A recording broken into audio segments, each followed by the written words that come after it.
Gautam Buddha was traveling from place to place. Once he decided to stop in a village for a few days.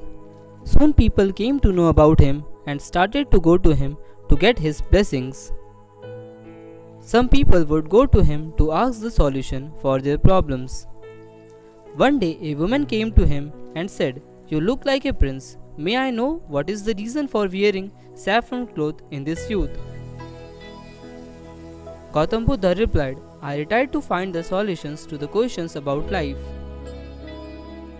How body which is so young and attractive, but soon it will be aged and eventually go to the mouth of death. I have to gain the knowledge about the cause of old age, sickness and death."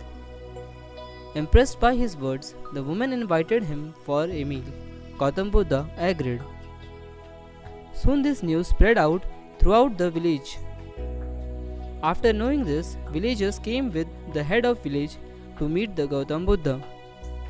Everyone requested Gautam Buddha, "You should not go to that woman's house for a food as she is characterless." Gautam Buddha asked village head, "Do you believe that woman is characterless?" Village head said, "I can take the oath that she is a woman of bad character, so please don't go to her house." Gautam Buddha held right hand of a village head and said to him to clap. Village head replied, "How can I clap? I cannot clap with one hand because you have held my other hand."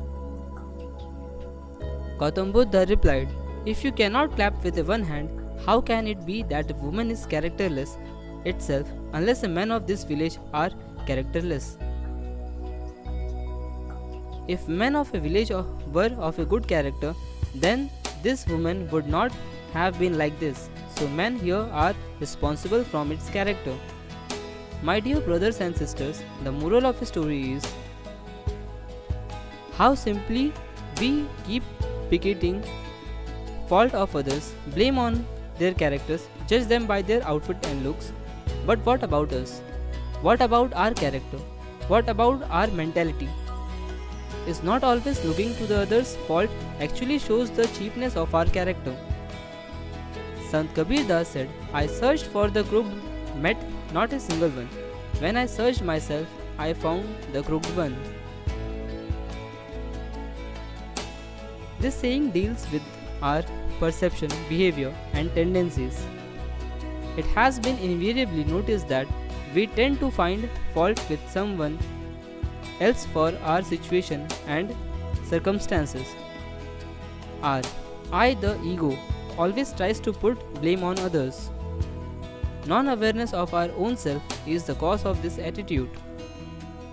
Resultantly, we find ourselves being busy in criticizing and condemning others and conventionally term them as a crooked or evil. So Kabir says that instead of finding fault and maligning others, dive deep into your own self. I hope you learned something from this inspirational story. Subscribe to this channel for more videos like this. Thanks for watching.